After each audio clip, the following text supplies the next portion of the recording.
My wife's best friend randomly cut her off years ago and she sent my best friend to guilt trip her into coming back, but now I'm the one cutting her off since she refuses to get a test to prove our new baby is mine. My, 44M, wife Cynthia, 41F, and I have been married for almost 15 years. I raised her older children as my own.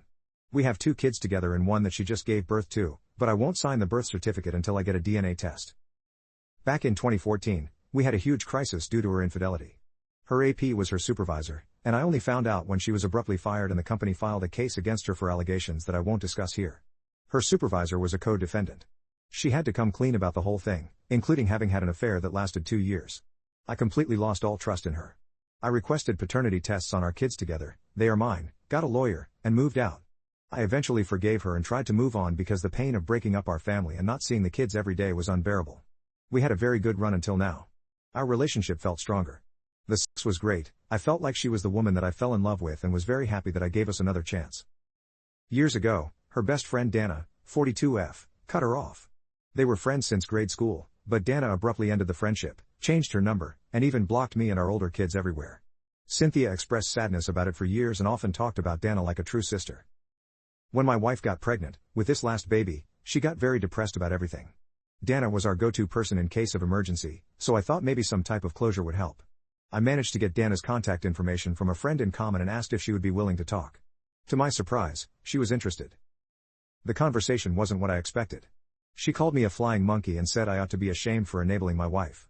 She said she was absolutely fed up with Cynthia and that she abandoned the friendship because she got tired of feeling like a tool, always having to do favors and being generally at my wife's service. She said she was unable to share anything because my wife only talked about herself and that my wife failed to even thank her for gifts and other things, but kept raising the bar and asking for more and more stuff from her. Dana mentioned having attempted a slow fade, but my best friend Gary, 48M, stepped in, and it put her off tremendously. I didn't know this. I didn't know that Gary was sent by my wife to talk Dana out of restricting their time together when her best friend became distant and that he pressured her and tried to force her to contact Cynthia, and that this resulted in a complaint against him because his messages became menacing and he hinted at sending her spyware. I know Gary can be intense but never like this. He works in IT, so the spyware part is not entirely impossible. Dana and Gary never had any contact prior to this. Dana cut everyone off out of distrust and because she did pursue a complaint against him with the authorities. She sent me evidence, the court case number, and receipts. I'm hurt because not only did he get in trouble for trying to help my wife, but he actually got into a serious situation, and it was kept a secret from me. I confronted him, and he said that he was just trying to help. I confronted my wife, and she said she was desperate because Dana had always been her main support system. This did it for me. I don't care how many times my wife says nothing else was going on, I have no way to erase the idea that they might be hiding other things. The fact that Cynthia managed to get Gary to do something that he knows is illegal and that he went too far trying to please her makes me wonder about things. Also, during our entire conversation, Dana insisted that Cynthia is a black hole of a person and that she was disgusted that not only my wife had been using her for years, but would not think anything of engaging third parties to enable herself to keep extracting benefits for whoever she wants. To make matters worse, I asked if she knew that my wife had cheated, and she said yes and that it played a part in her disowning her. I will not even be able to go back to talking with Dana because she made it clear that she wants nothing further. Back in the day, I thought Gary looked off, but when I asked, he said it was about him separating from his ex and that he was bummed out.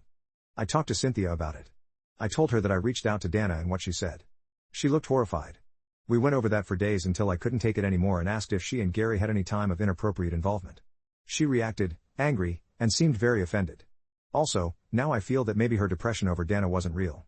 Maybe she wanted to use that so that I could accommodate her with whatever she wanted. I requested a paternity test on the baby, and she flat out said no. She threatened to divorce me. This is why I moved out weeks before she gave birth. I refused to drive her to the hospital or be in the birthing room.